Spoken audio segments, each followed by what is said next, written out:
actually comes in to a collaboration with you. What a way to start a video.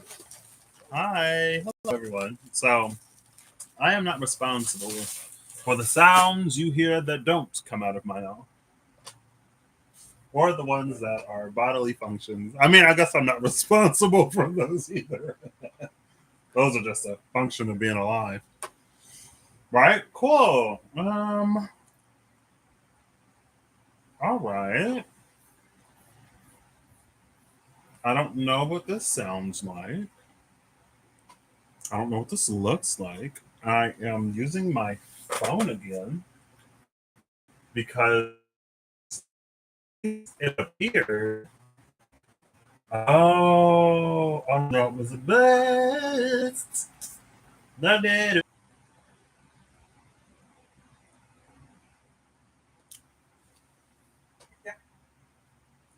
Well, it seems. Hello. Oh wait. Well, it seems. Oh yeah. Okay. All right. It seems like I'm back. So yeah, technical difficulties today. I tried to do the workaround that I used last time. The video looked a little laggy, but the sound sounded fine. But then it just like stopped. So I got off the phone because if she's not going to be helpful, then we'll let her take a rest. And if things get too wonky with the internet, then maybe I'll try it again. I don't know. Anyway, so today I'm using the SKT and oh wait, hold up. I'm using the SKT Revelations Edition. Sorry, I'm using the SKT Revelations Edition, and I'm also using. Um, you can't see me right now. I'm using the SKT Revelations Edition, and I'm also using the Kim Cran's Wada Known Archetypes to basically perform a little experiment. I feel like I'm back. I feel like there are many experiences to be had right now. And when it comes to the cards, especially in Major Arcana archetypes, they are vast and there are many facets and features. I read what I read, others read what they read. Hopefully, there's somebody for everyone. I assume that there should be. And my more curious and exploratory nature and desire guides things in these ways. So, it was when I was doing the reading last time, the top part of it. Actually, maybe when I was into it, I don't remember where. This is again, it's going to be another continuation, I guess. Um, I've separated the tarot into septenaries, minors, septenaries, pips, 2 pages, and all the core cards basically together, besides the pages. And then there's the last septenary. So the minors and pips. Sorry. If I could communicate, I thought. The pips and pages are with the first septenary. That's the first 7 of majors. The majors are broken down into septenaries with the initiate. The second set, it's the knights, queens, kings, the second septenary. And then the third set is the third septenary and the title card, plus the keeper. The second set has the seeker. The keeper should be here. Yeah, the keeper. Oh, now I gotta blow my nose. One moment. I'm so sorry. I already have everything separated out, so hopefully.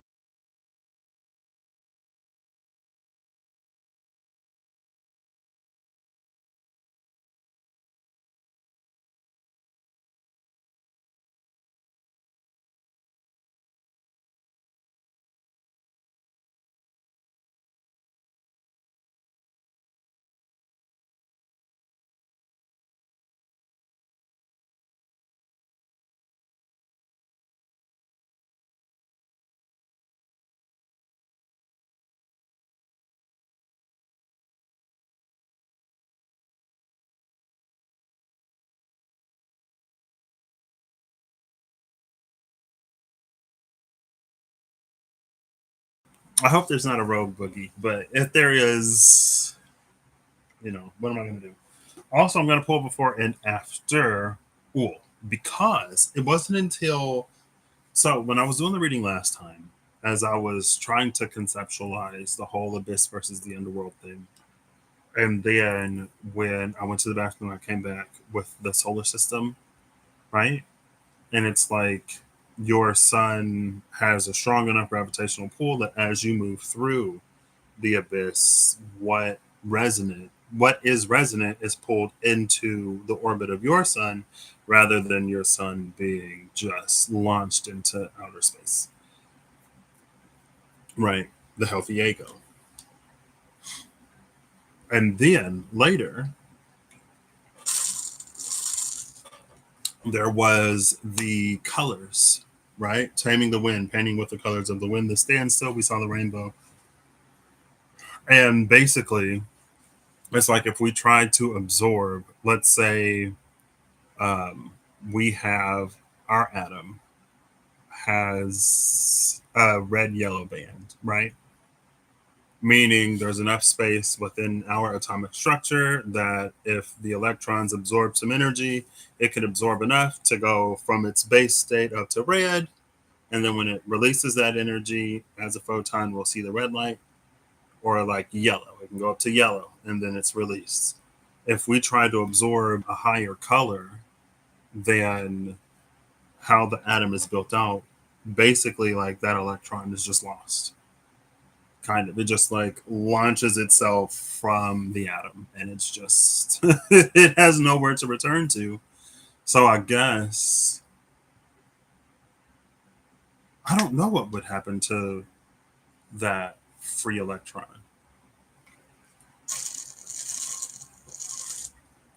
Because again, light is emitted when it releases the energy that it had absorbed and it returns to a state return.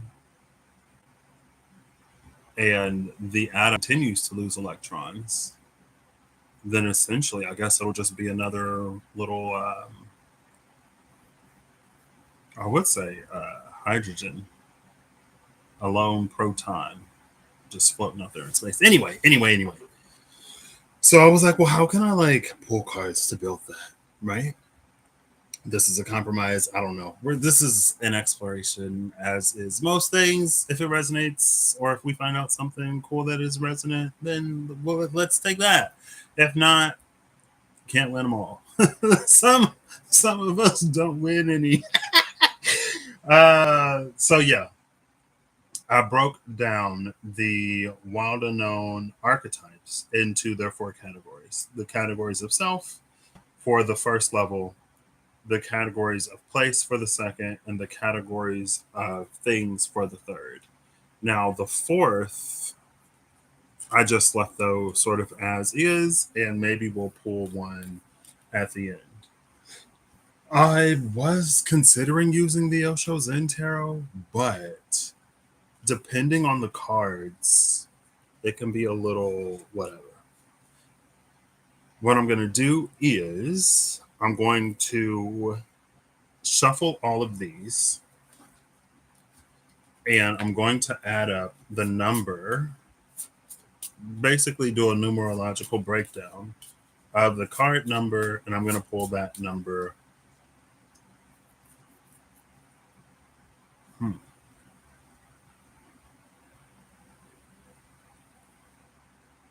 I don't know if I'm the way I thought this through,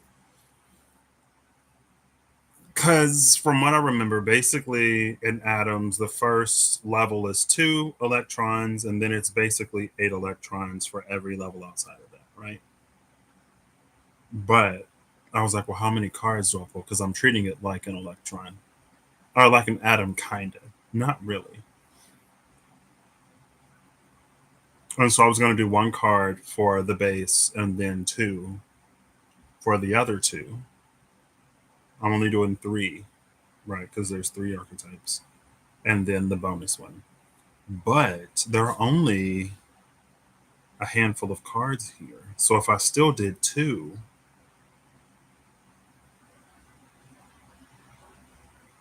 I'll just do it as I originally planned, and we'll see how it shakes out. We'll see if it was a good idea or not. Or,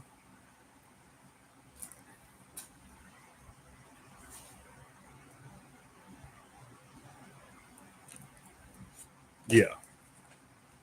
So then, after I had it in my mind that I could do this, the general framework of like treat it like an atom, but I want a card to signify what each sort of level represents. And it's like the inner planets. So it's the Venus, Mercury, and then the Mars, Jupiter, Saturn for that second ring of place, and then the Uranus, Neptune, Pluto for that third ring of thing, right? Because that also came out again with the solar system whole whatever. Cool. Um, then after that, my mind went back to the Queen of Cups, the first thing that we approach in Libra season, or the first thing that approaches us, the Sanctum of the Immaculate. And as I was thinking of the Sanctum of the Immaculate, this was on like my walk today, I'm pretty sure, like a few hours ago. It made me think of the whole yin yang thing. And that's why I also want to shuffle the raw runes. Because first, like when it came out, it was an energy that I could feel. It was almost like something that I could read but not interpret. And it's interesting because I actually saw that in a D&D thing recently. I forget what it was called, but it's a thing. It was an ability to basically read any written language, but it doesn't decode ciphers. You can't decode ciphers with it. So if a message is encrypted to say apple, blueberry, banana, orange, and if apple, blueberry, banana, orange means something specific, the ability doesn't tell you what apple, blueberry, banana, orange means. You can just read apple, blueberry, banana, orange, right? It hasn't been deciphered yet. Anyway, I feel like I'm already getting lost. The Sanctum of the Immaculate, the oil senses, the whole yin yang cycle. And it was a thing that I read like years ago. And it read fairly clearly, but I didn't fully know like what it meant when I was reading it. And it was that whole, and then as I like remembered that, I was like, oh, like the keeper of Karnak and the keeper of like shadows or the keeper of the dark, like it makes so much sense now. Because there are like light spaces and there are dark spaces, and we are yin yang. We are both light and dark. And it was that whole, I don't even know where that notebook is. It was that whole thing of like when our light envelops our darkness, then we can enter spaces of pure light without disturbing it, right? Because there's no darkness to do any weird light dark interactions, and vice versa. If we enter spaces of darkness, and you can just say darkness as the unformed, um, then like we do the same, but we shroud our light in darkness so that the light doesn't irritate whatever, and then we get what we need and we keep going at first. And then I guess that also ties into the whole, not necessarily, but it has tendrils, connections to the whole like spiritual coin versus physical pinnacle, where you take your your spiritual coins as if they are tokens, and some bowling, you don't get tokens in a bowl, in a skating rink, wherever you play little arcade games and you exchange your tickets or tokens for prizes. It's like that, right? So essentially, it's our ability to do that. It's our ability to enter quote unquote pure spaces, and our impurities don't remove us from those spaces or disturb those spaces. Now, since we are human and dual natured, it's not, it's, it would read more like us like keeping our ego in check or something like that. You know what I mean? or not being so like easily triggered by whatever. Oh, perfect. I didn't know what I would put with these. I'll put ool with these, and so I guess I'll do that last, even though I kind of wanted to start with this. So yeah, I saw the thread over years between these readings, but I don't know if I necessarily communicated it and well. But I was like, oh, okay, that makes sense. I explore in the Helm of Awe will shield. That's interesting. Because this Rasa, I explore, it's like if you zoom in, or it's like a proto wheel shield. Now, what's also interesting is I'm pretty sure this line goes all the way through, but it's faded. And you can see like the tip of that. Like there's a pink dot, but look how faded that line is.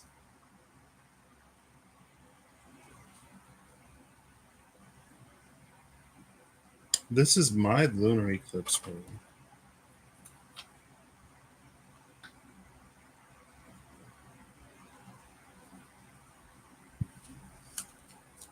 Interesting. Cool. So, excuse me. This doesn't necessarily, I don't know, it's like it's hard to do something like this collectively because it is, but it isn't. It is because we are so unique in our paths, in our desires, and a lot of stuff. But it isn't because you can make certain like generalities and then the intuition and discernment takes over our own knowing and then the like it fits how it needs to fit for us, right?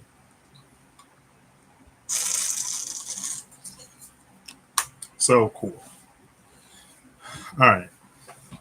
I feel like 20 minutes is long enough to not actually be doing anything.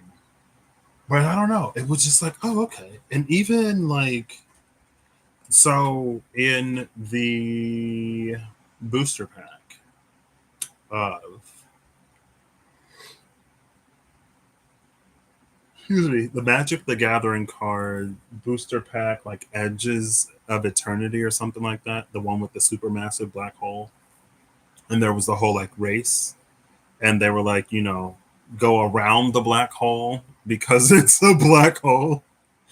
I'm the type of person that's like, well, let's dive in. You know what I mean? And again, that's why a healthy ego, and the ego is I am, right? Ego, Latin, I am. It's important so that, again, like you don't get lost. If we are the sun, like capital W, we are the sun. And then all of the planets in our solar system are the things that make us up.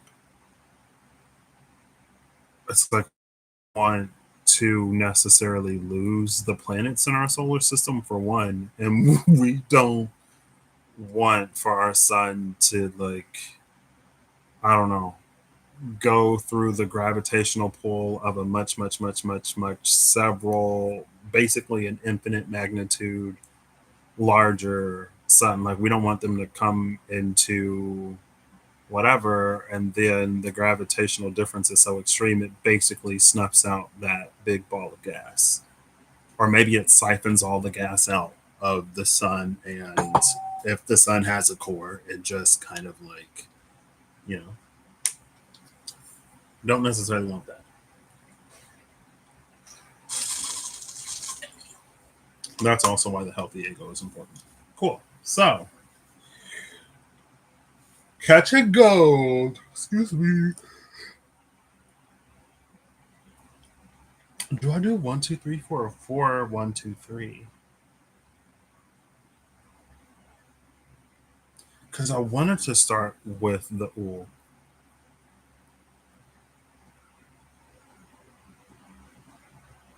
No, I'm building it this way because for us, it's an inside out type of thing, right? It's like body, mind, spirit. And then I was apparently thinking a lot today. I feel like I had more thoughts than time to think. Um, I was thinking about the whole that metaphor that I came across recently. I can't remember where, of like our conception of the divine is like looking at the reflection of the sun in a body of water. And so it was almost like in the body, it's feeling the warmth of the sun and knowing that something is there. In the mind, it's looking at the reflection of the sun on the surface of water and seeing the sun. In the spirit, it's looking up and like looking at the sun. But even if we were to safely gaze at the sun rather than looking at its reflection in water, there's still so much about the sun that wouldn't know because number one, we're so far, but also number two, we perceive the sun through the various layers of the atmosphere, right? We don't get raw sunlight. We get the light that passes through, again, the various layers, which protects us. It keeps us from being extra crispy and all kinds of other stuff, right?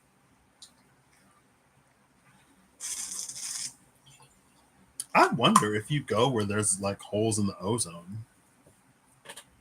Well, I guess ozone is just like one of the layers, too.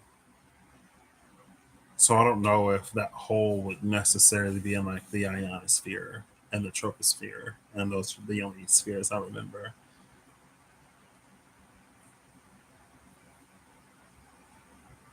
So the self feels the warmth of the sun. I've shuffled these to the best of my ability. But ooh, we got two cards. Interesting. This is very interesting. I'll take the average, I guess? Question mark. The warrior and the judge.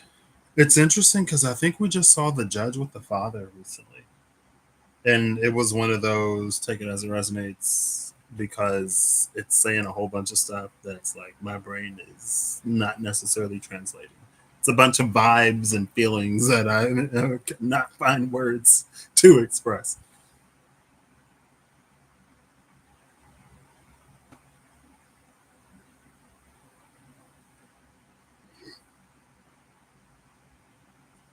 Excuse me.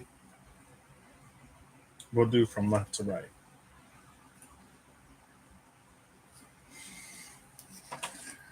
The warrior and the judge. It's interesting to me because the warrior is a skull, right? The skull of some bovine creature, it seems. And then the judge, it's giving me Mars, the warrior, also, and Scorpio. And I think, I'm pretty sure that energy came out with that trine happening, with Mars being so early in Scorpio. Like one of the first things when it comes to the underworld is to be judged, right? The heart against the scale, the three judges, and Iacus, Radamanthus, Minos, the review of like the Book of Life at the pearly gates.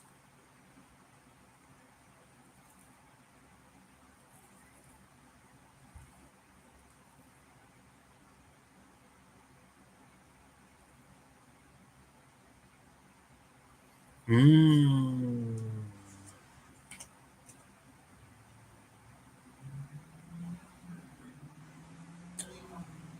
I think this is interesting. Well, I guess there are like two planets. There's Mercury and Venus, right? Excuse me. I feel like I just got so yawny. It's like the judge is the actual aspect of self here is the warrior. The judge is like the Jiminy Cricket. It's the conscience, right? And so the ledger that is written up when it comes time for things to be evaluated isn't necessarily about how well we conform to norms and stuff like that. It's how we act sort of against or in alignment with our conscience. The things that we know are like for us or not for us to various degrees, obviously. And this being here, it's almost like that's the aspect of the divine, or that's the aspect of the light that's like the angel on our shoulder.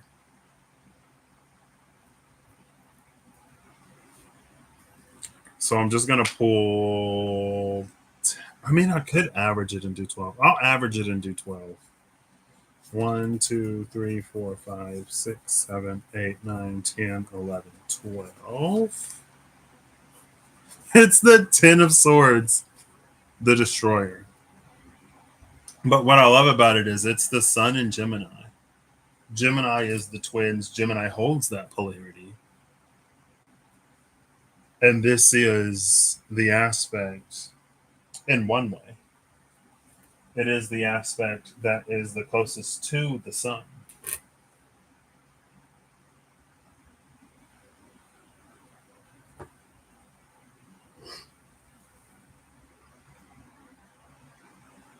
Excuse me.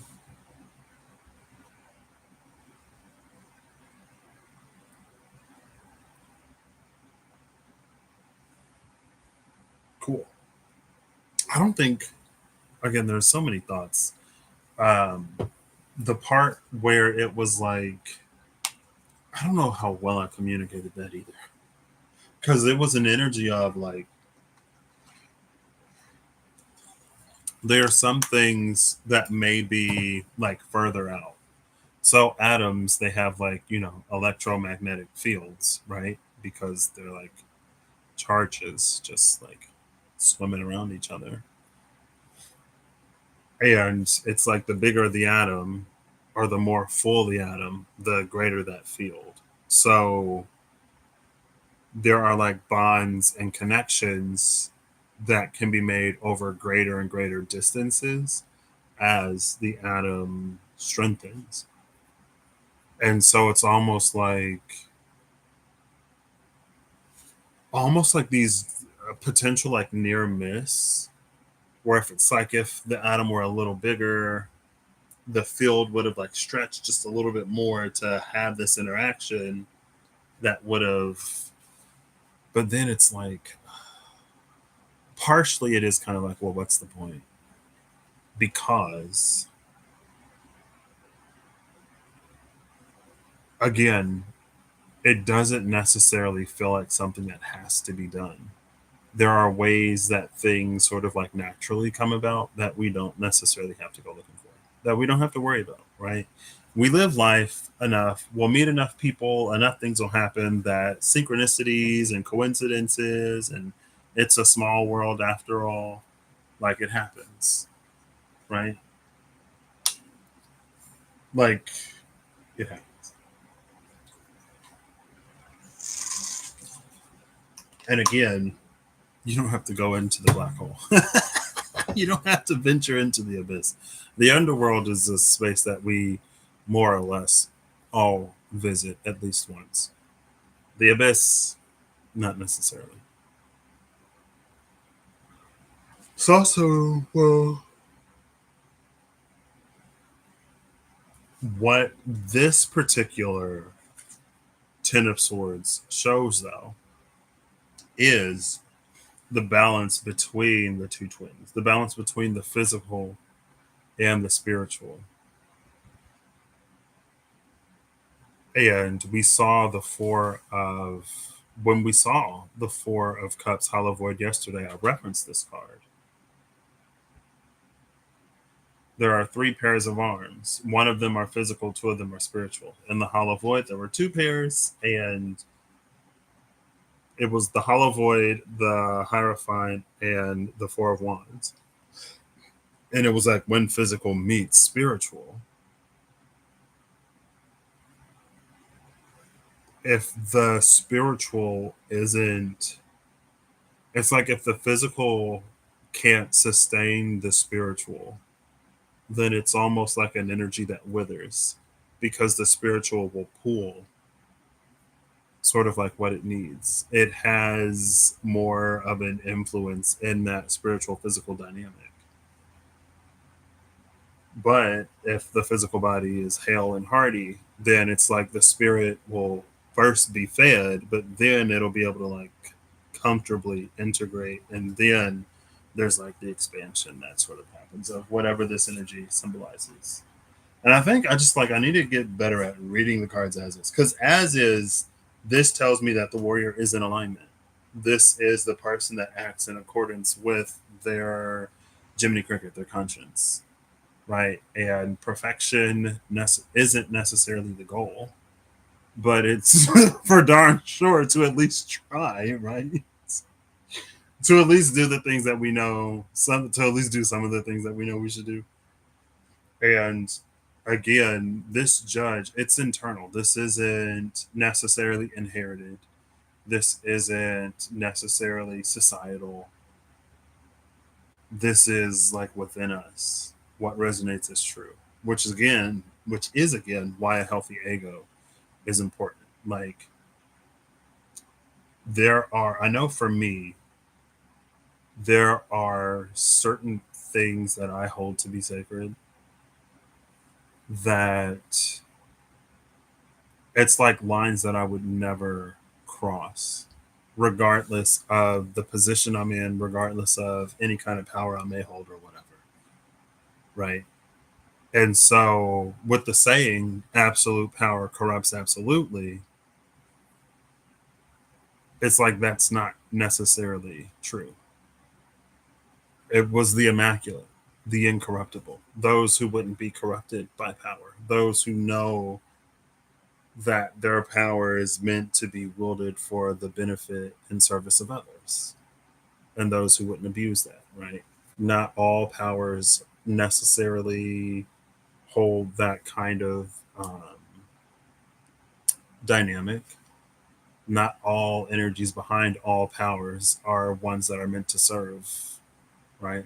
Some of them are meant to dominate, and some of them will end up being self consuming and all kinds of other stuff. But because of how I'm aligned, because I know how I'm aligned, it's like even if I were to come across a power, that it's like I wouldn't be corrupted by it because I know where my lines and I know where my boundaries are. There are more that I'm discovering, but the absolutes, I know where they are. Right. And again, this is about the warrior acting in adherence with that. And we get the perfect card. So cool. Mercury to Venus, check. I don't have to go into all of the ifs, ands, and what ifs. If nope, just that's the card that came out. Next, we have the Mars, Jupiter, Saturn, the archetypes of place, the second level and layer of this add-in. Oh, oh, of course it would be this card. Oh, it's two. It's I love this combination. I was like, of course. When I saw the first card, I was like, of course, this would be the card. Of course. If you have to take a guess at what the archetype of place is, mentally submit your guesses now.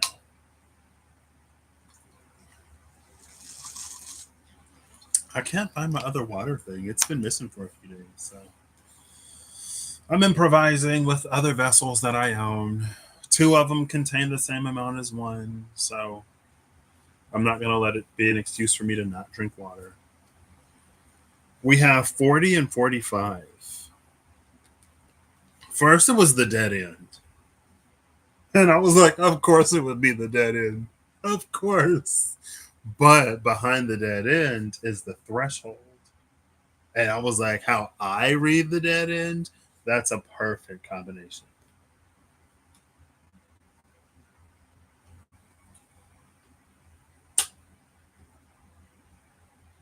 This is the space where I'm like trying to think if I'm surprised to see this here.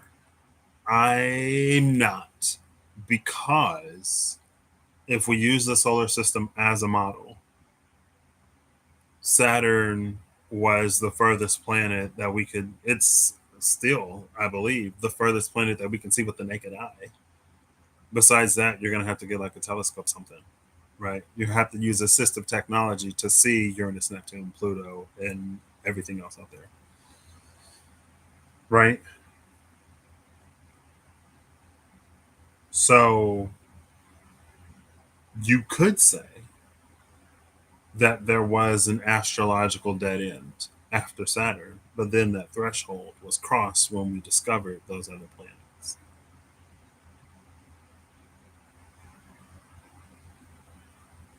So 40 and 45.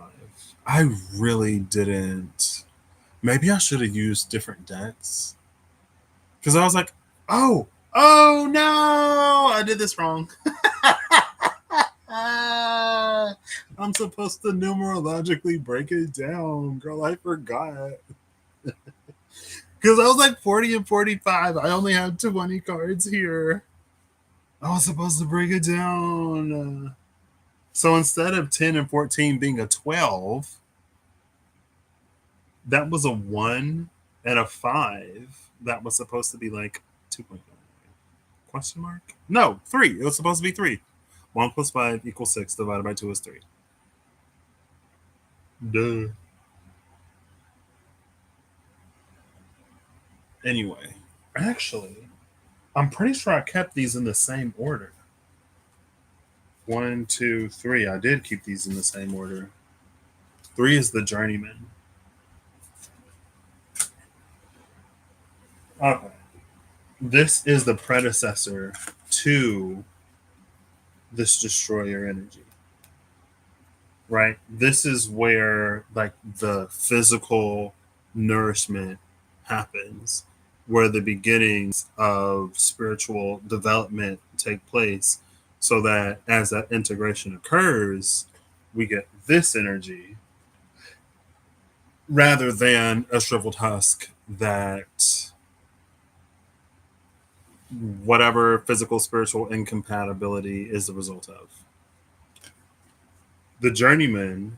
Oh, also interesting. This is Sun in Gemini squaring Sun in Virgo. Both Gemini and Virgo are ruled by Mercury, and Mercury is the closest planet to the Sun.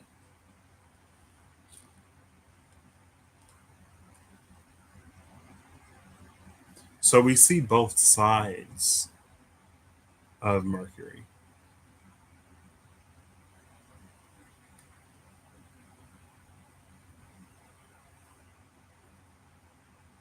Also, I feel like, again, like we have the warrior and the judge. By the time the journeyman reaches this position, she's like well trained. So, whatever kind of destroyer the journeyman becomes, she's not for like boundless, senseless destruction. This isn't a warrior that's like bloodthirsty and battle crazed and all kinds of other. Okay, well, I won't necessarily go as far as to say battle craze, but I will go as far as to say that's the word that's not bloodthirsty. The battle craze could come in, it could be an energy of an almost frenzy, but it's an almost frenzy with limits. It's an almost frenzy where like the warrior knows where the line is, right?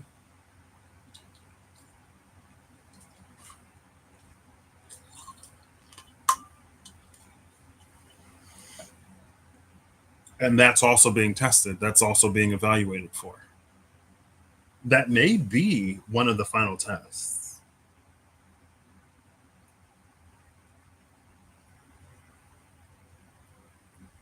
Okay, cool. Now I remember. So I'm gonna. Am I gonna do the average again? I'm gonna do the average for these. I was gonna pull from the bottom and from the top. The first layer was to have one card. The subsequent ones were to have two cards, right? And then that works out because I'm pulling both before and after. Ooh, cool. All right. So we have 4 plus 9, which is a 4, divided by 2 is a 2, right? 45, 445, 85. Hold up. Yeah, 13, which is a 4. But I did say, am I breaking it all the way down? Girl, see, this is where I think I'm actually going to do the 13 rather than further simplifying it. So the lines are going to cross because I'm doing from the top and bottom. I'm pretty sure there's not 26 cards here. 1, 2, 3, 4, 5, 6, 7, 8, 9, 10, 11, 12, 13. Interesting. 1, 2, 3, 4, 5, 6. Well, 1, 2, 3, 4, 5, 6, 7, 8, 9, 10, 11, 12, 13. So the lines did cross. Interesting. These are majors. We have the angel and we have the seeker. The seeker was the card from the top, the angel was the card from the bottom.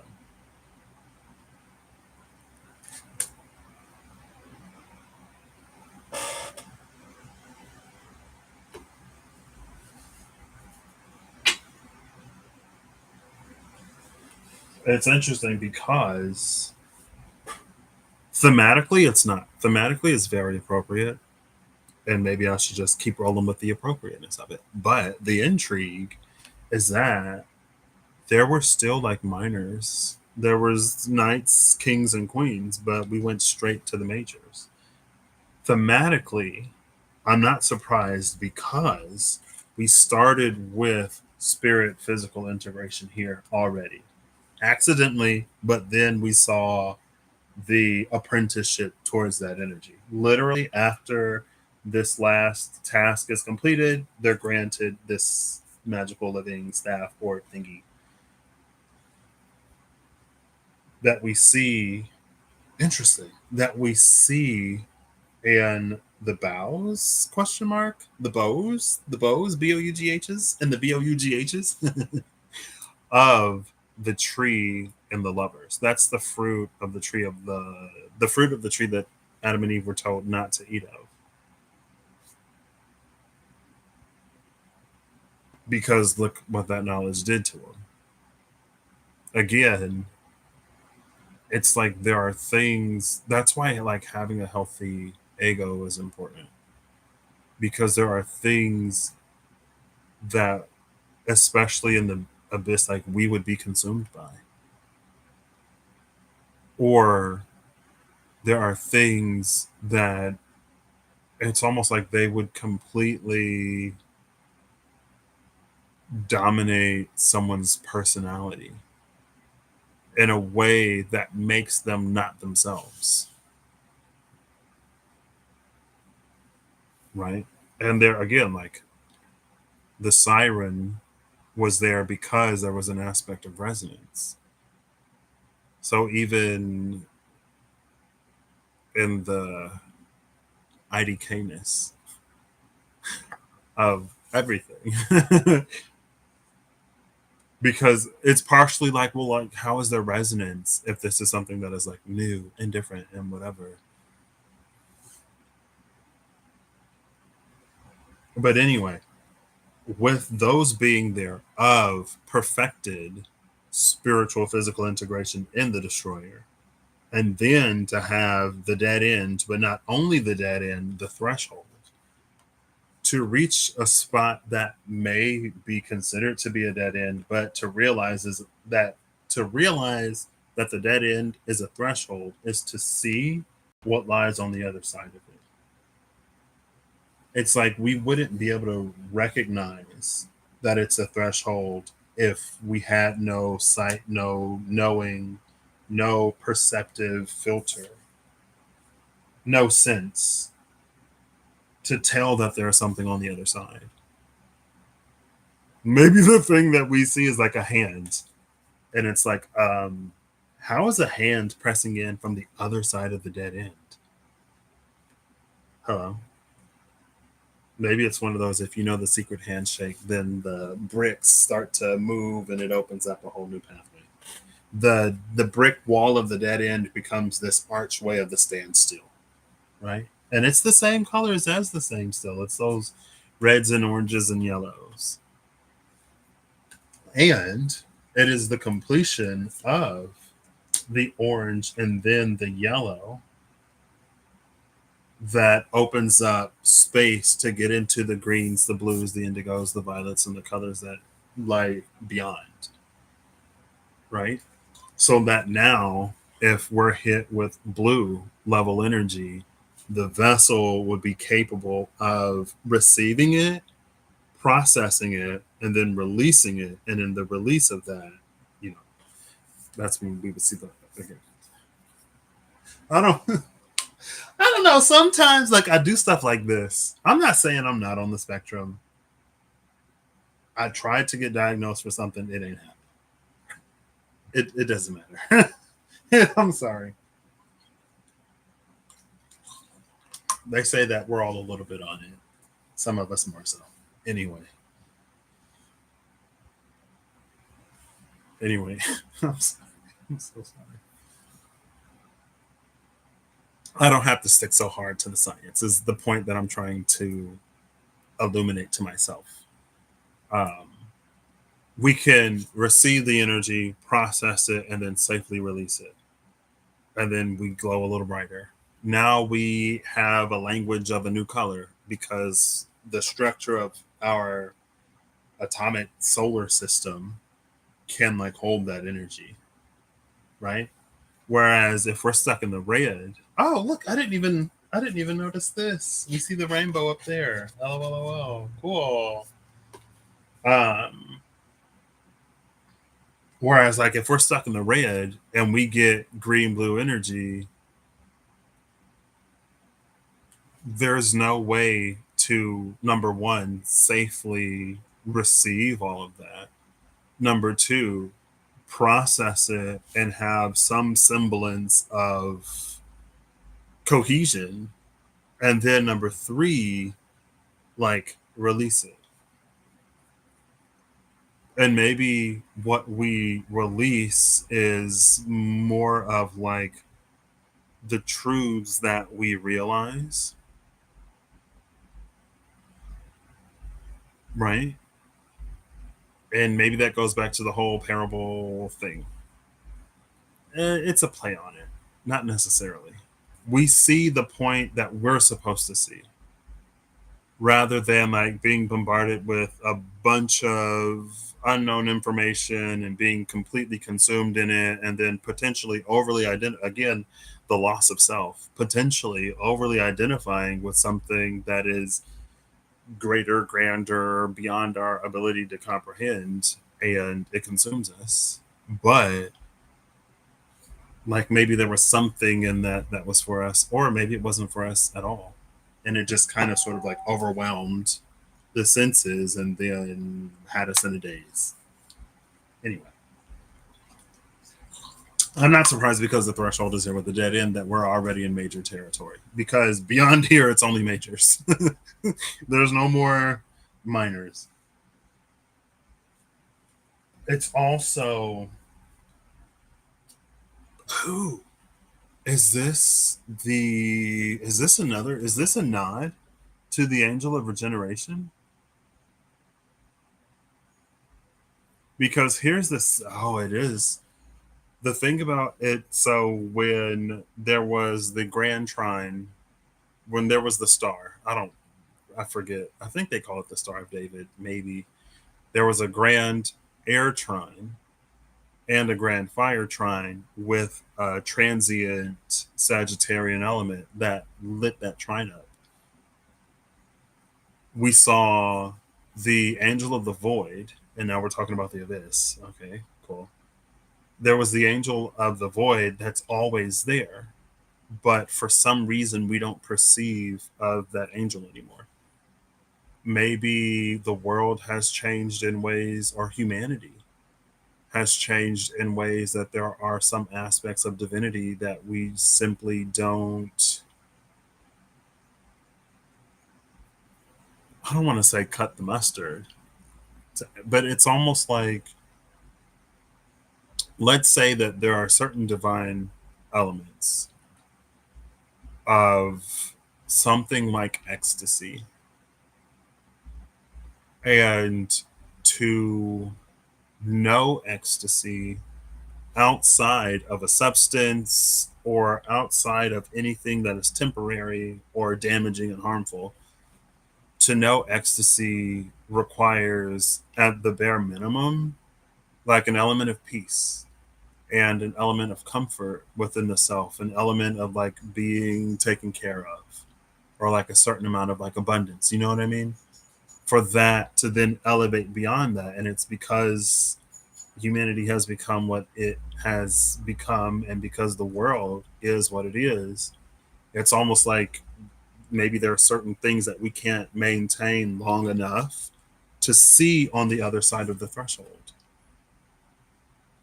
It's like a lot of ways that we can talk about like manifestation and a lot of the co-creating that we do with the divine is like to create peace or to live in abundance or to have this or to have that. And like we treat that as this sort of like end goal, as this ultimate destination, with the dead end, of course, to the point where we don't see anything beyond it.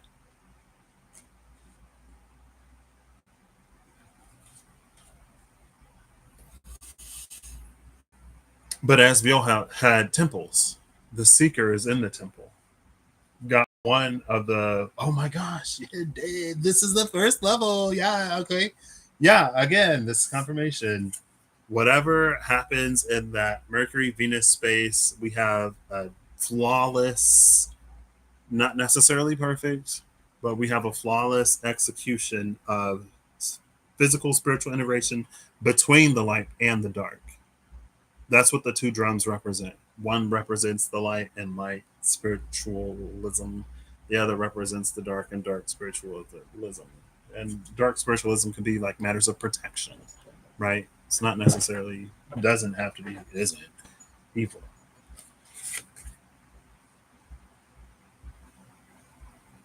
Where was I going with that? Oh, yeah. And so that rose, there were three buds. That one has opened up and bloomed. Now someone finds themselves in this temple, in these halls that have been left abandoned for who knows how long. And the angel of the void that rests there is like, oh, a visitor? What? In this day and age? Girl, she's like, I haven't gotten a visitor in a while. And even my own kin, I barely see. But the news I did get of what's going on, I'm surprised she made it. And you're like, yeah.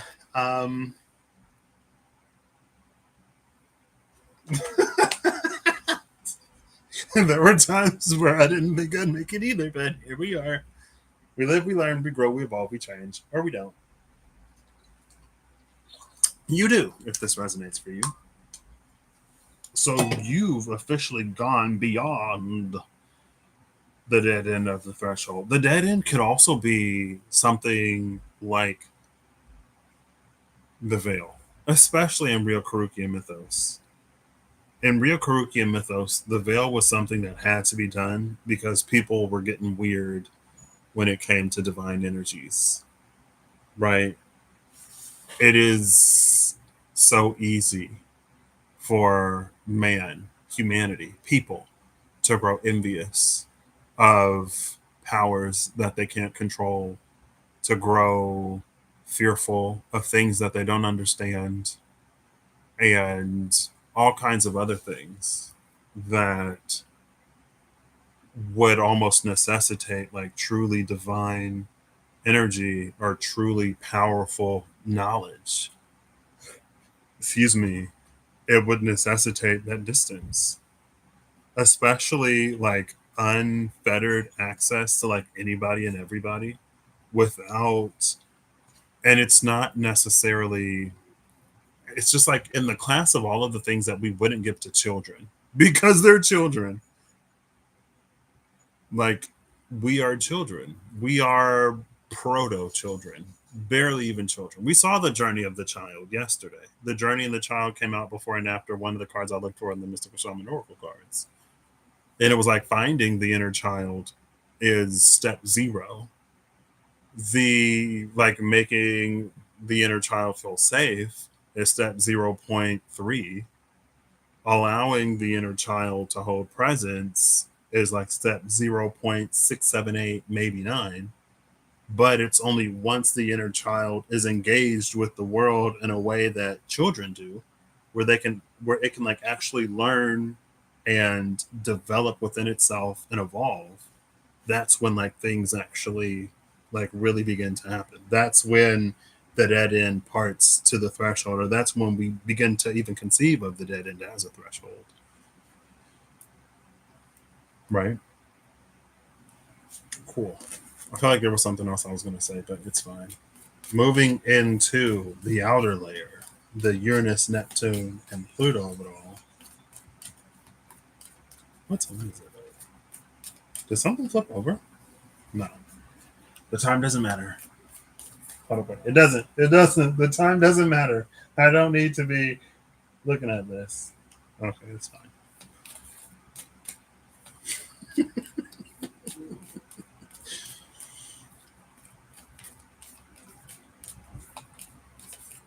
And there are also, it's like there will always be a greater power, right? Which is another reason why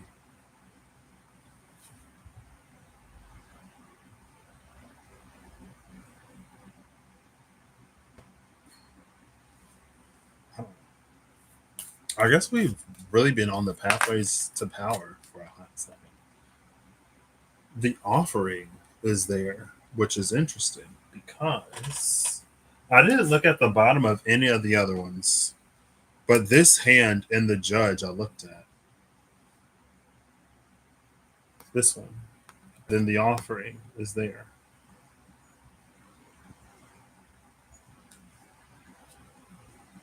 Now, the card that came out did so face down on top of the runes, which leads us into the fourth and final categorization. Now, this is an archetype of a thing.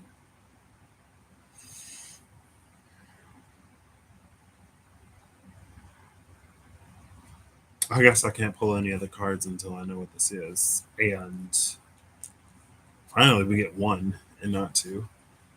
Um,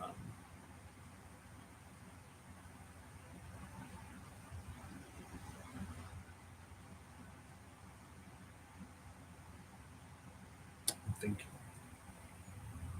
if it wasn't clear.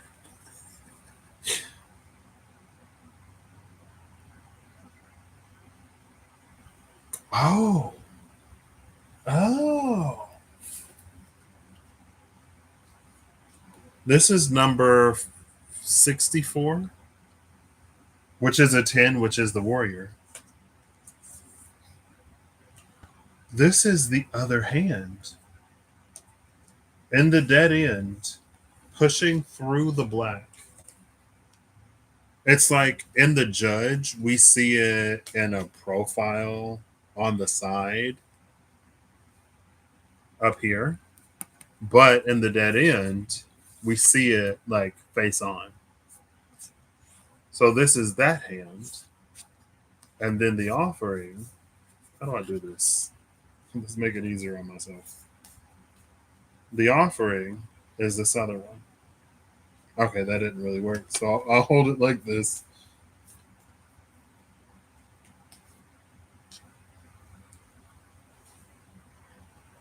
The dead end is this hand. The offering is this one.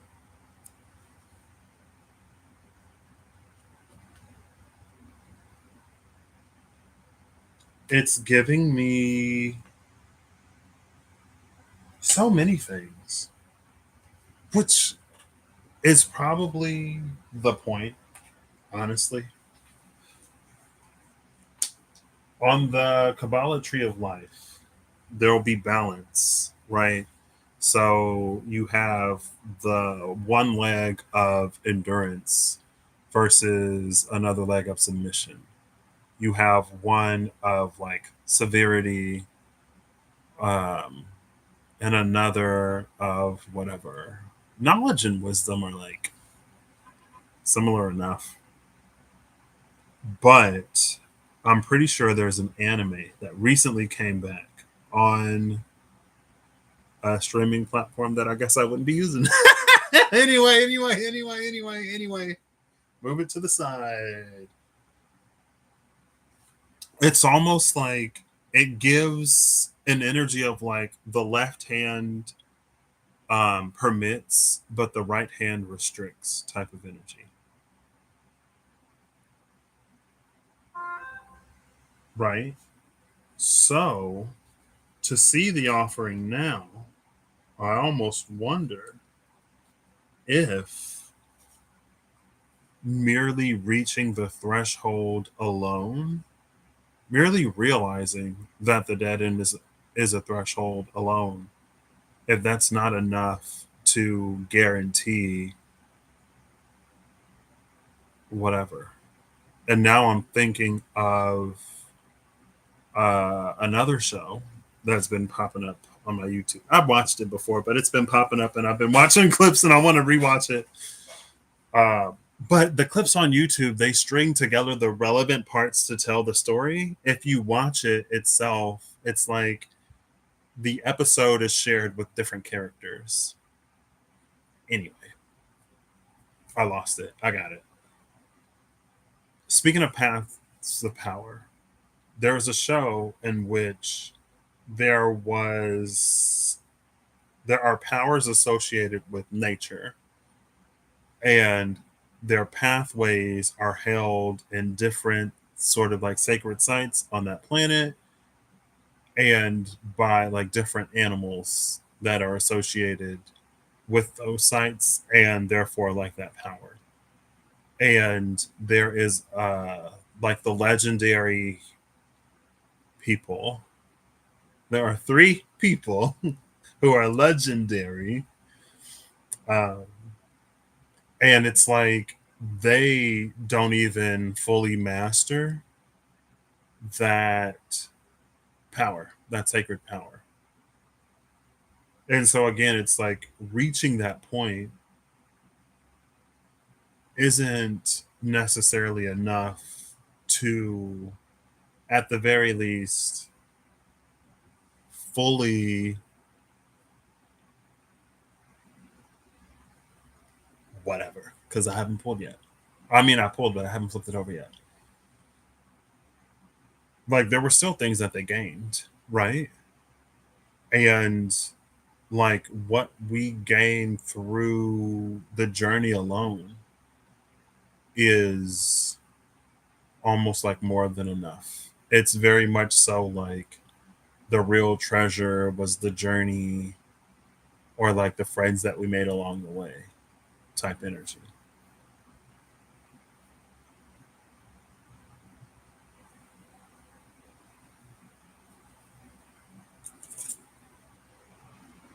In reverse, number 52, the tear or the tear, which is a card we've seen recently.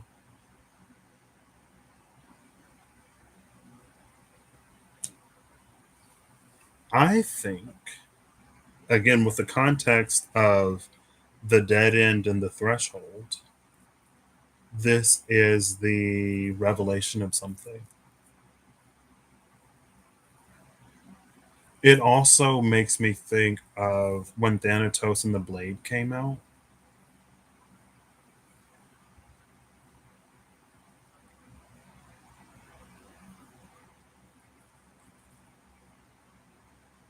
That's weird.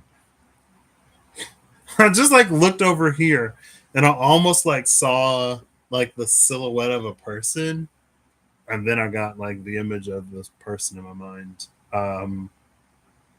I feel like it's just like a nondescript. It's like a nondescript person. I guess you could say it has like quiet money energy. And quiet money energy is literally just like, you wouldn't think that someone is as famous as they are, as wealthy as they are, as powerful as they are, as well connected as they are, as knowledgeable as they are, as like you wouldn't think they are as whatever as they are because they don't appear to be. And a lot of the people that we would judge to be something, perceive, a lot of the people that we would perceive to be knowledgeable or wealthy or whatever, it's like there's a certain image and there's a certain look to it. The energy of quiet money is the person who like they are who they are and they don't need to show anybody that they are that because that's who they are, right? Like if someone is whatever, why would they put on a costume or and adorn themselves with things to make them appear to be a certain way if that's already like who they are? You know what I mean? It's very unassuming, but it's like for those who don't know, you wouldn't see it, you wouldn't notice it, and if they were to say whatever, you wouldn't believe it. And for those who do know, or for those who have encountered enough truth, they would recognize it in like the way the person moves or in the way that they do whatever, right? It's not loud and ostentatious.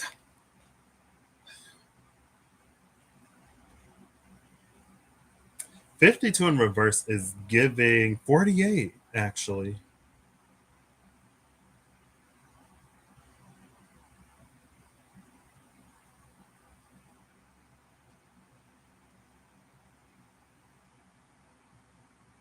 There's like a burning curiosity. Hey, Crystal, how are you doing? There's a burning curiosity that it's fine. Another thing is with the tear being in reverse, it's like the drop falls into the eye. Because the drop falls into the eye, it gives an energy of like an eye drop. It's something that provides clarity. It washes some kind of contaminant out of the eye. And in the spirit of washing a contaminant out of the eye,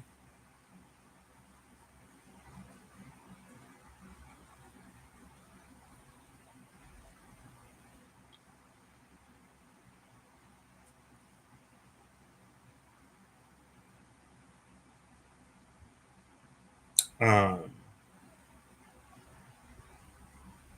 I don't know, there's something about, because again, it's like just realizing that the dead end is a threshold does not necessarily automatically permit one entry into what lies on the other side of it. And I don't, it's almost like there isn't necessarily a presence of force, that feels like it serves as a deterrent. It feels like it's almost like the very nature or the very energy of what lies beyond the threshold that is a natural deterrent, right? So, like, let's say that because this is a theme that I've come across in the audiobooks I've been listening to for months now. Of there are people who go through very significant changes, who go from being average, ordinary, run of the mill, everyday, whoever, to like Olympic level, whatever, to like better than Olympic level, whatever, to like, again, that spiritual physical integration. And as they're making that transition, there are certain things, like there are certain functions that their bodies still do because the body is used to doing it. Like in one, it was breathing. At a certain point of evolution in that system, like you don't have to breathe anymore. Just like you don't have to eat if you can sustain yourself off of like raw energy. And you're not going to like go to the bathroom because your body uses literally everything you put into it.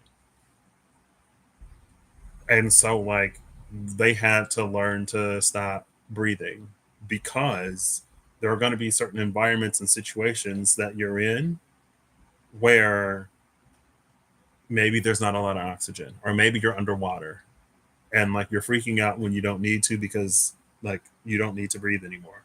There's another one where someone goes through a transformation and there's still like a lot of pain from like repetitive tasks and like being stationary and stuff that they feel, and like he'll muse to himself all the time. He'll be like, am I feeling this because it actually hurts, or is this a pain that my body is creating because it was used to a time where it wasn't what it is now, and like it hurt back then? So is it like psychosomatic, or is this real life, right? So it's almost like in spirit with that, especially the breathing thing. It's like beyond like again at the very top, the point of flawless spiritual physical integration has either happened or is close to happening because the journeyman is there. It's in the process of happening. Right. We saw the reaching of the threshold, and it's almost like the test of just like the thing being what it is. It's like there's no oxygen, right? So the fact that there is no oxygen to an evolved being means nothing because they don't need to breathe or they don't need oxygen in the same ways, right? So if someone were clever enough to reach the threshold without doing whatever they needed to do to get there, then it's like the, the lack of oxygen on the other side of the threshold will be enough. Or if it's like if someone has, but there's still some, it's like the child is maturing, the ego is being, it's like the ego is surfacing, like they're starting to have enough experiences to know what they like, what they don't like, to develop interests and to do other things. Like as the child or as the baby becomes the toddler, becomes the preteen, becomes the teen, becomes the so on and so forth. It's like maybe they just need a little bit more time before they like cross over the threshold, right? There's more development, and it's like when the time comes, they know that their threshold is there. They can probably get a vibe for what the other side of the threshold is, and if they don't have it within themselves to walk through for any reason, they know it's there and they can do what they need, right? And so like that's the that energy. It doesn't necessarily feel like there is like an energy on the other side that permits entry necessarily, but there was that quiet money, quiet power, little whatever. So seven from the top and bottom. One, two, three, four, five, six, seven. Woo! Let me count that again. One, two, three, four, five, six, seven. It was almost the title card. One, two, three, four, five, six, seven. Interesting. Oh, oh! I gotta go to the restroom.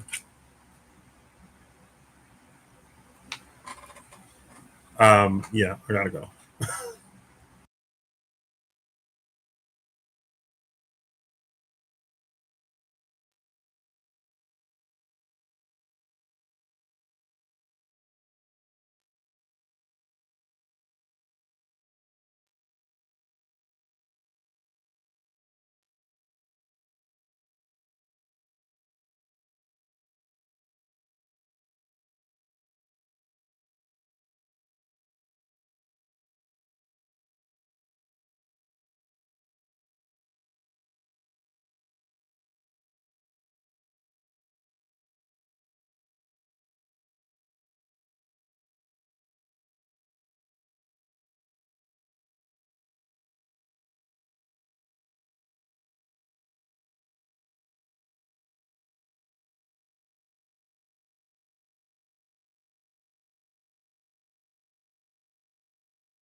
Hello, I'm back.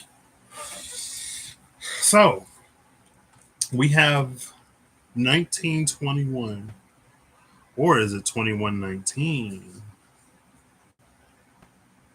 It's less than 100 years away. There's somebody alive today that statistically will still be alive in 2119.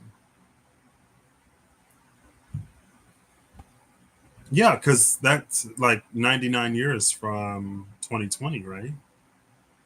Anyway, the Warrior and New World Order.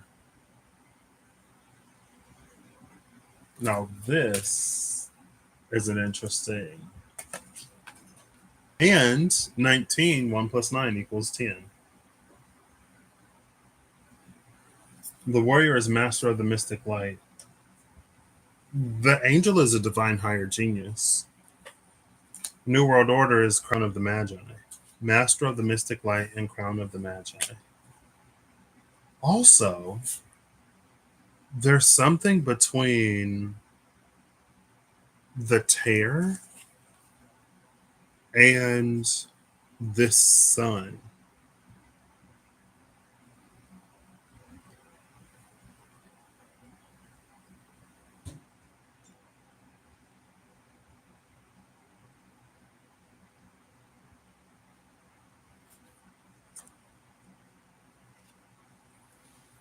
Hmm. Hmm. I don't. Well, this one. The warrior was from the top. New World Order was from the bottom. This is the Sun and Saturn. It's interesting because I've come across information not recently that like before the sun was the sun, Saturn was the sun. It was somewhere. I forget exactly what. That like Saturn is the old sun, or Saturn was the sun before either some new big ball of gas picked up these planets and put them in order, or before some reaction happened somewhere beyond Mercury. And I guess that's interesting because if Saturn was the sun, at least in the visible sort of range, all the planets would have revolved around Saturn. So Mercury would have essentially been Pluto. Mercury would have been this tiny little thing all the way in the outskirts, and something happened beyond Mercury where a sun was introduced, and now everything revolves around that, including Saturn. And what was on the other side? Uranus, Neptune, Pluto. I don't know how far back, but it is something that I've heard in the years I've been on the YouTubes somewhere.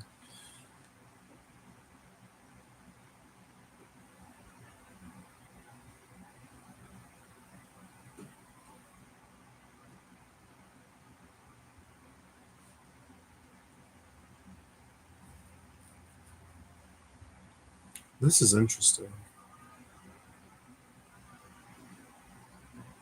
because also the sun is here. We saw sun in Gemini and sun in Virgo. Ten of Swords, Eight of Pentacles.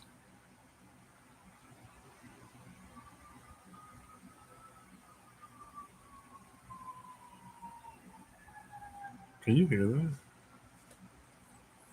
As the sirens pass on by. Oh, there's a little bit of an energy of the um, Akamar versus Akranar, the constellation Eridanus being the river that Phaeton fell into. So, Phaeton, a child of Apollo, was like, Apollo's my dad, so I want to pull the head that pulls the sun.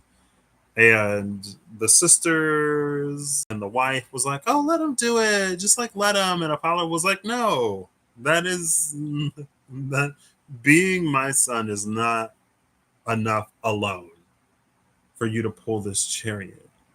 But he was convinced to do it by the sisters and by his wife. So he let Phaeton pull the chariot.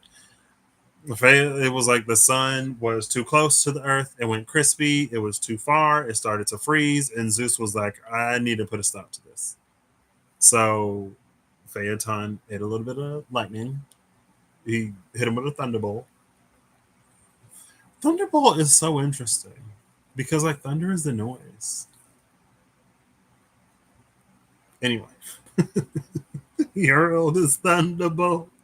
He zapped like that sucker in the underworld. But in Real Karukian mythos, and Real Karukian mythos, for anybody new, is just like what I call stuff that's come up at some point on this channel, Real Karuk. And Real Karukian mythos, there would come a day when Phaeton would pull that chariot again. So it was like he was doing all kinds of development and maturation and growth in the underworld. And there was some chariot of the underworld that he learned to pull before he resurfaces, regenerates, whatever's, comes back and is then strong enough to actually pull that chariot.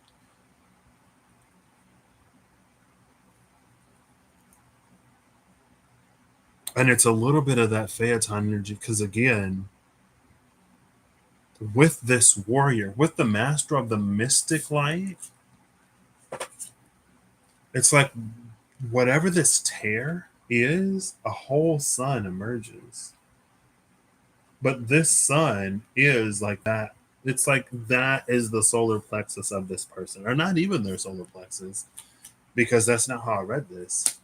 That sun is tied to an individual. That sun is the light of an individual.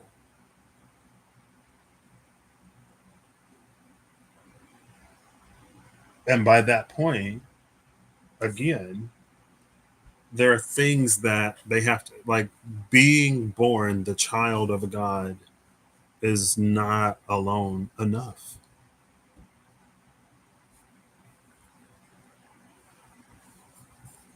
But again, there's been this whole process now that, like, and it started with near perfect, humanly perfect spiritual physical integration.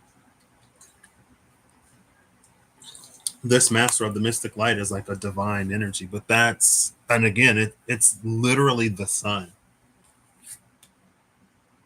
And the whole thing of, like, in the body, we feel the warmth of the sun, and in its absence we feel it's cold, or we feel cold. In the mind, it's looking at a reflection of the sun and knowing it's up in the sky, because that's how reflections work, or it's above the water. Well, maybe not even that, right? Because maybe sometimes we look at the sun on the surface of the water and we think, A, it comes from beneath the surface, or B, it got swallowed up by the water, which are basically the same. C, step three, we look up at the sun, we see it's in the sky, but it's so far and so bright that we don't really get any details. Beyond the threshold, in that tear, in that slit, not only does someone learn the truth of the sun, see the sun as it is, but they become a sun in their own right. They step into their divinity, divinity beyond just simple spiritual physical integration. Again, like, spiritual physical integration is almost the step one or the step zero of divinity, because if it's fractured between, like, if it's fractured in the spirit or fractured in the physical, or the connection between physical and spiritual is fractured, it compromises the divinity of that energy, right? And it could be, like, susceptible to things that it wouldn't ordinarily be susceptible to, for example.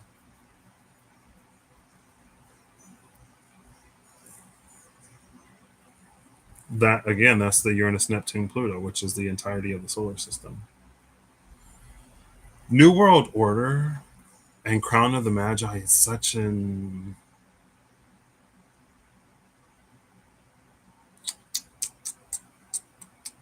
it just sort of is what it is, right? Whatever purpose, role, or function that Master of the Mystic Light has, whatever cause they fight for as a warrior, or whatever they champion,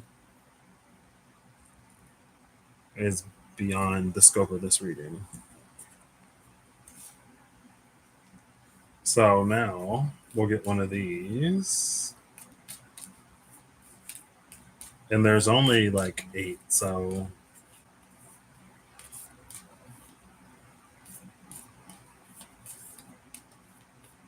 I might just have to, like, go for it.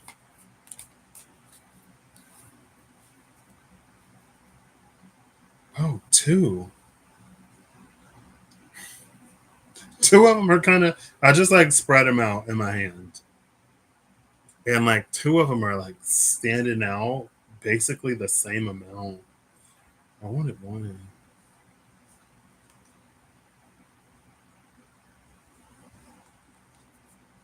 Agape, Kairos, and Eros at the bottom of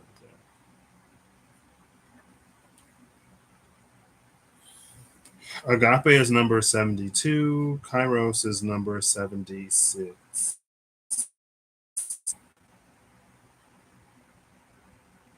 9 and 13. 9/13 was a Saturday, almost 2 weeks ago. 2 weeks ago tomorrow.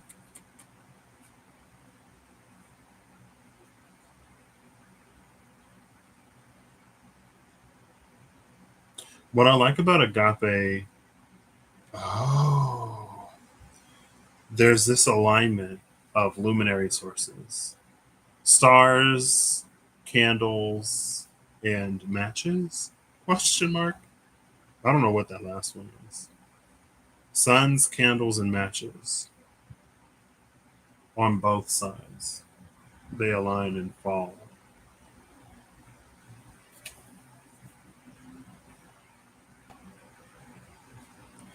Kairos being mythic time,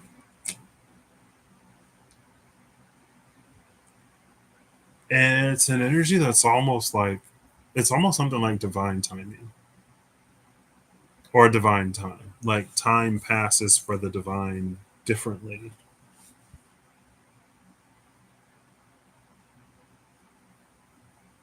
even differently than that of like spirit or what occupies more like spiritual sort of realms.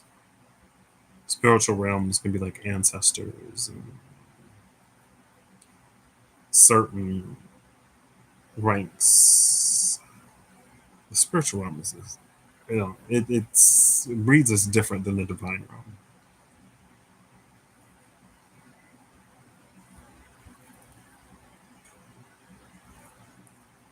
Maybe you could say like the spiritual realm is like divine facing, but on the physical side.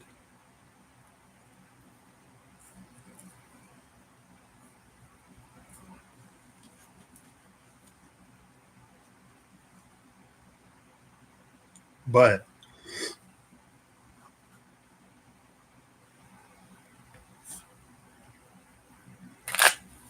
I don't know, just given that. Oh, there are little stars on this Kairos. There's four of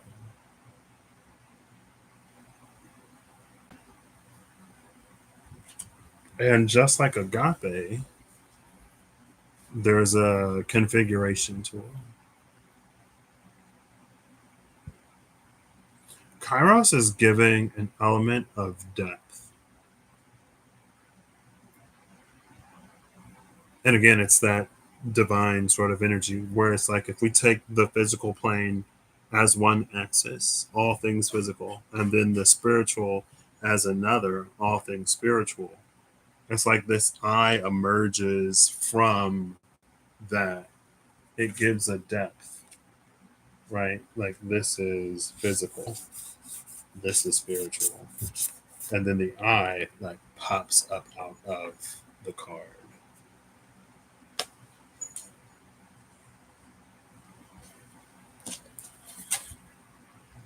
Weathercock fluid, vein, number 51, fruit bearing, apple bearer 49, and Wackened Watcher, animal guide 65. This is this is the Akamar, I think, and the Akamar and Akranar. So, in the constellation of Eridanus, for a long time, because of where the folks who were looking at the stars, I guess that named it, lived, one of those stars was the southernmost point in that constellation. But after an amount of time, they discovered that there's a southern more star in that same constellation. And that is, I believe, it's Akranar. I could have them confused. A change in perspective or something else expanded the constellation of those stars. Fruit bearing is interesting because oh, it's magic. Because here there was that maturation, something internal that shifts, that allows us. It's like we have the capacity now. We have the capacity up through the tear. Like success, like the tear represents the other side of that threshold. On the other side of that threshold, like when we reach that point, we have the capacity to receive, process, and release what we need that was restricted at some point before. Ooh, right? that's this fruit bearing thing. And once the fruit is eaten, when we have the capacity to, we have the biological capacity, capability to metabolize, you know, the different proteins and acids and whatever else is in that fruit, to the point where it's not poisonous and it won't have to be purged. It's like that's it's like, for one thing, there's like a whole world that opens up on the other side. But with this vein energy,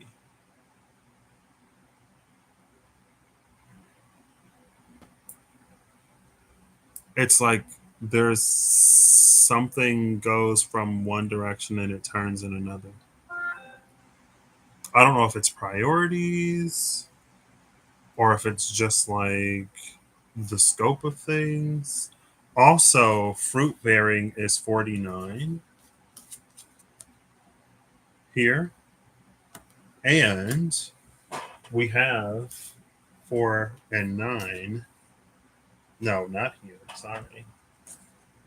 4 and 9 here. At the dead end, 40. And the threshold, 45.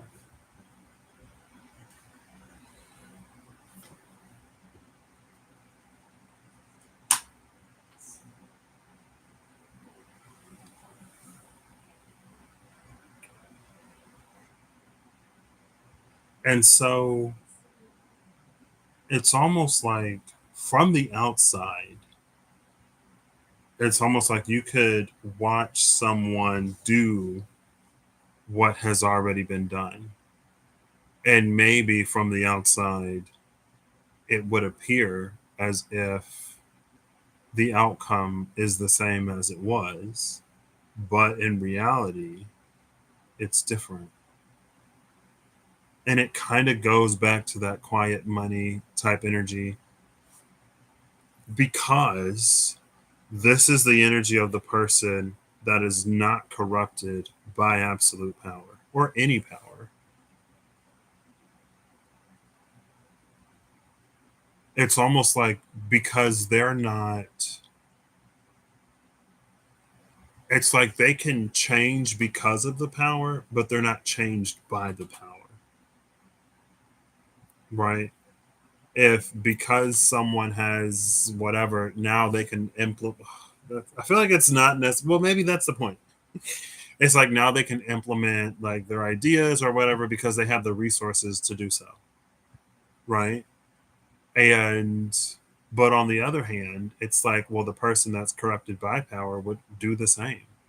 Now that they're in a position of power, they have the authority to enforce whatever. Right? And again, it's almost like from the outside it may look similar, but it's completely different. Because there is a change that happens here with Vane. If Phaeton were to go for the chariot again, Phaeton reemerges. He goes to his father Apollo. Maybe he goes to Zeus. Or maybe he goes to Apollo and Apollo's like, well, let's go to Zeus because last time. Because I'm pretty sure like the sisters got punished and the wife got punished because Apollo went along with it. And so he's like, like let's go back to Zeus. And Zeus is like, okay, you can try, but there are consequences should you fail, whatever. Right? You already know what's going to happen to you, type energy. And so it's almost like from the outside, it could look like, oh, Phaeton just reemerged from the underworld and didn't learn anything. Here, Phaeton, you live, you breathe, you're in the land of the living again, and the first thing you do is try to do, like, you go for the thing that landed you where you were in the first place. Like, did you not learn your lesson? But And real Kuroki mythos, like we know that there were things that Phaeton went through.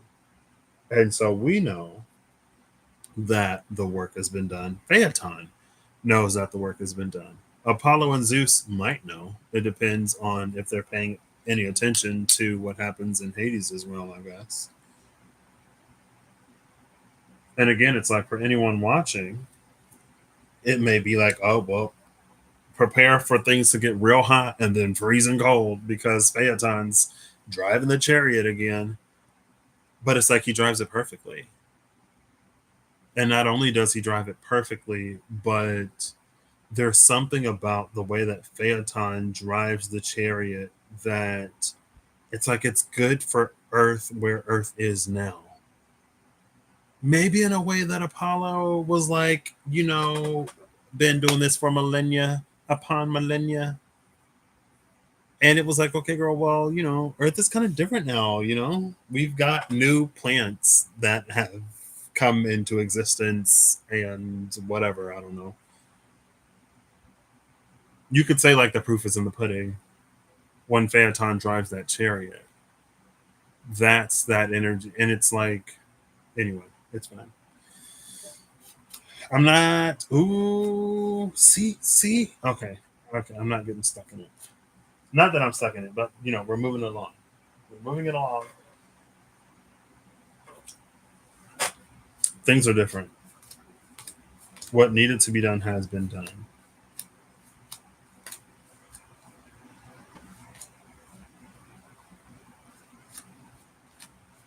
I'm looking for, ooh, I have to remind myself. I'm like, what am I looking for?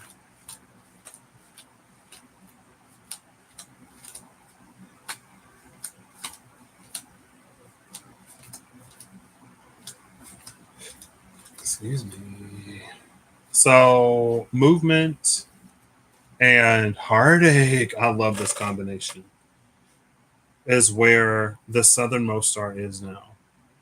It's movement beyond the heartache. And we literally just saw the Wheel of Fortune, the Three of Swords, and two other cards. I remember it was Destiny Turning, the Bereaved, and then two other cards. Moving on from that heartache, the Three of Swords is that it's almost like if the dead end is overgrowth, like the brambles around Sleeping Beauty question mark, then the seed, the root would be some kind of Three of Swords, whatever.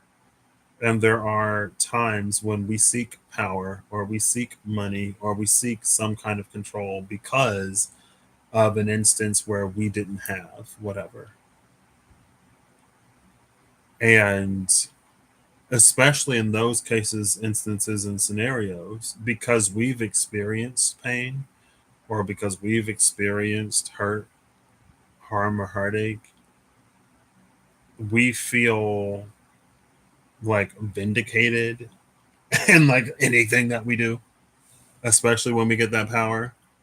Or we feel like we are immune to abusing the power because we were once under the thumb of a certain power.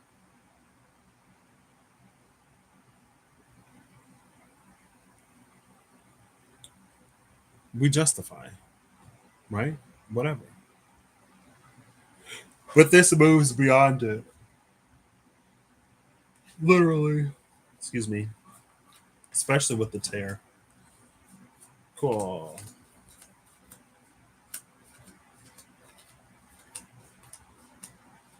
I'm like getting to the bottom of the deck.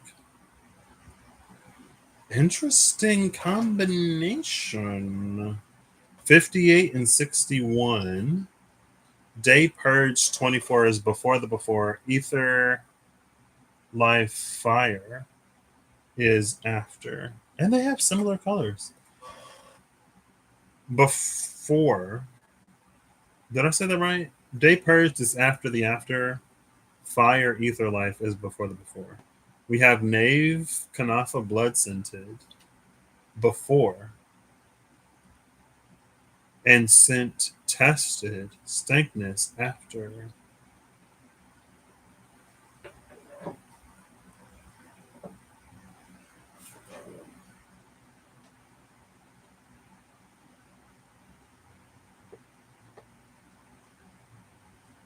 Blood scented and scent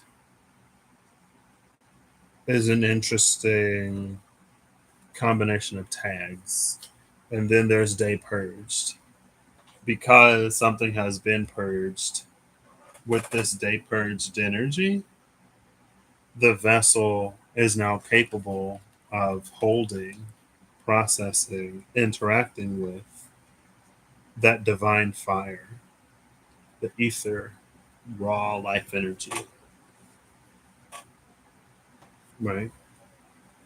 Now, Kanafa, interestingly, and this because of the story of Phaeton, Kanafa is, if I recall correctly, I'm pretty sure Kanafa was a rite of passage for the, and we see the warrior here twice.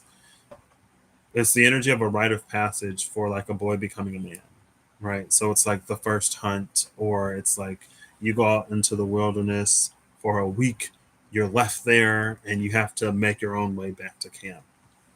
And whereas the feminine sheds her first blood in one way, I guess it's her blood from her body that is shed. The masculine draws blood from another. And it's so interesting that it's here because stankness, scent tested, is on the other side of wool. So it's almost like, say, there's a tradition, there's a community. Uh, this is purely hypothetical, not tied to anything, right? It's one of those.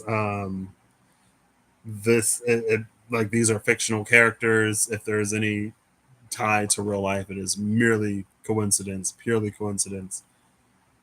But let's say that there was people who were touched by the divine in a way, communication, whatever, however, right? There's a people that was touched by the divine in some way. Like Azazel is like low hanging fruit, so easy. Azazel taught humans how to use weapons, right? And so, what? One second. I guess.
All right, I'm back. I had to pause for a moment for things to happen because I am a visitor in this space. Okay, so it's like there's a people that had, again, Azazel's long hanging fruit. Azazel gave weapons to man, right? And then Barakiel falls, Satario falls. All of a sudden, man ain't had weapons all this time, but now Angels is just like.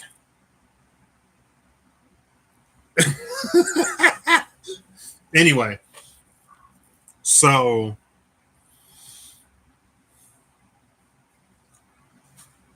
it's like we hunt for food. There are things that the weapons are to be used for. And then there's what the weapons were used for, right? And so it's almost like because the weapons are used to hunt, it's like because the weapons are used to spill blood,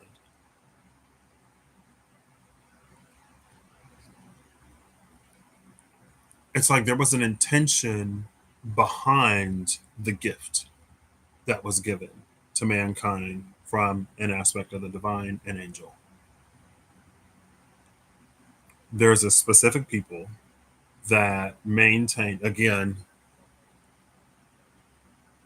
there's a specific people that maintain the knowledge of that contact. They continue to do like the weapons thing, but instead of the ways that the weapons, like instead of the reasons why weapons were given, it's like, we start to introduce all kinds of sport and all kinds of stuff that will not cross my lips. Weapons are used for a lot of stuff. A lot of it not self-defense, a lot of it not getting food, all kinds of stuff, right? But it's almost like there's this tradition when the boy becomes of age, then either they'll do whatever with this weapon, right? We've seen, anyway, it doesn't matter.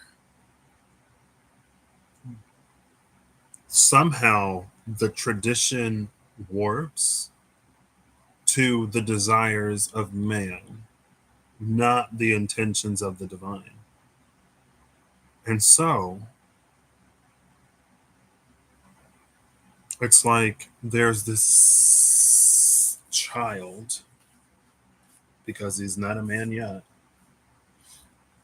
there's a child that goes through the same initiation, the same process as everyone.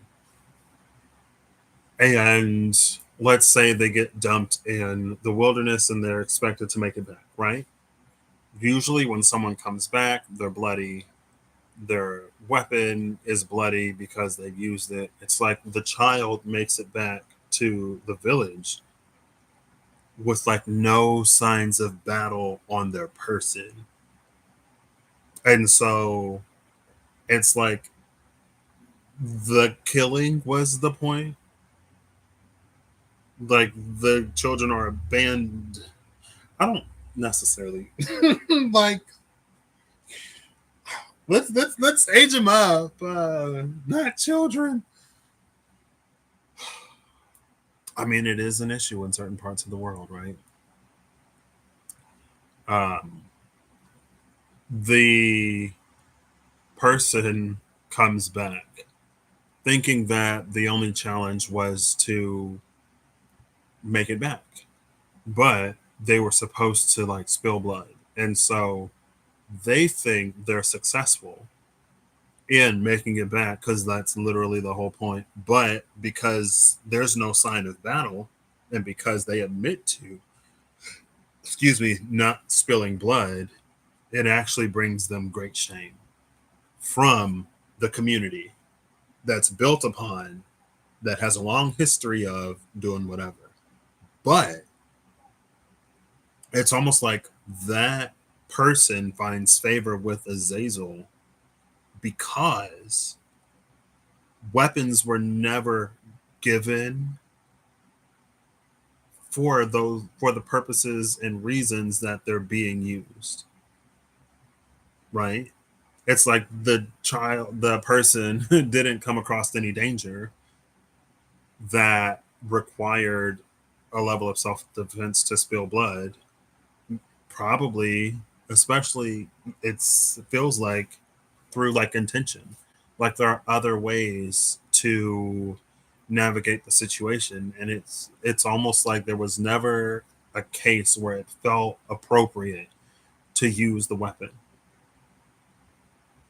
And so, like, the blood scented is how the village recognizes that it's not a man that emerged, it's still a child because the blood wasn't spilled.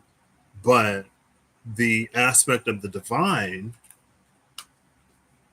it's like because the aspect of the divine doesn't smell that blood, they know that it's almost like a this person is different type of energy. Or it's just like the way that they move honors that divine intention rather than giving into the desires of man.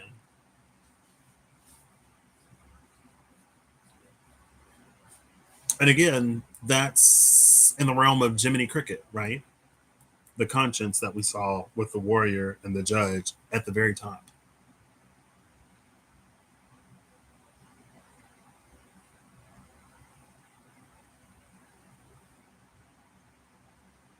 And this actually evolves into Ofrlagu.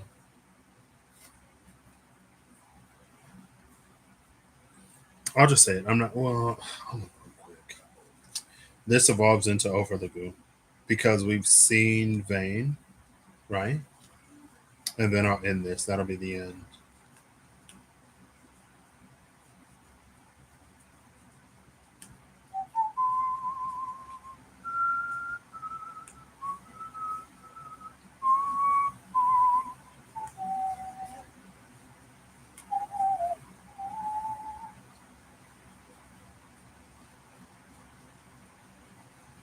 Isn't that like the top of the deck? Hello? Where is this card? Is it not in here? Here it is. I'm like, did I miss it? Interesting. The tear, thorns, tear. Oh, giant portal. So this is over, right?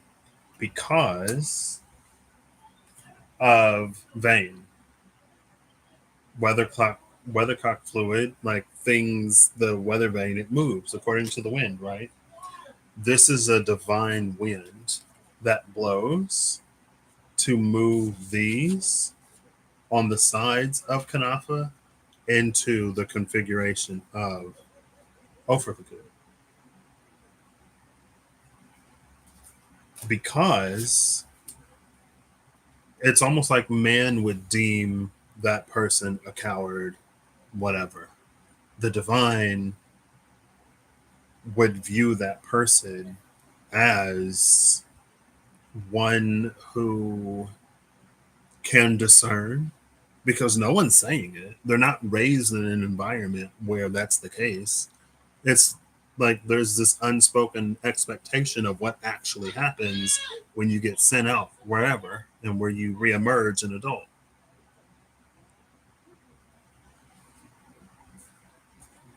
When the blood isn't smelled by the divine, the wind blows, that divine wind blows to change this Kanafa into Ofrlagu. Ofrlagu is cloak over mantle, but it's basically an energy of that spiritual physical integration. It's basically this energy. Oh, look, the hands of man and then the two extra hands of spirit. Just like there's the red bar of man with those two things of spirit here. Cool. Now that is in between Gatorung gathering dock, where we see it's like these two sort of separately, but on the other side is Thorn, giant portal. And it's that giant portal energy that is the tear. That's how this individual becomes the master of the mystic light.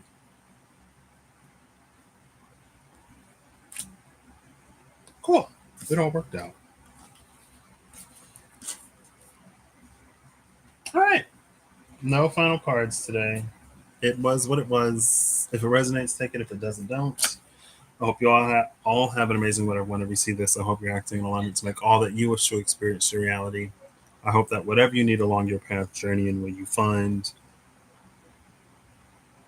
And yeah.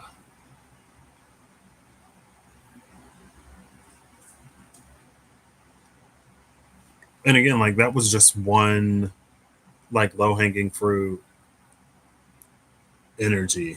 There are multiple, many, myriad. There's a myriad aspects. There are myriad aspects of the divine and myriad pathways of divine intention that don't necessarily align with the desires of man.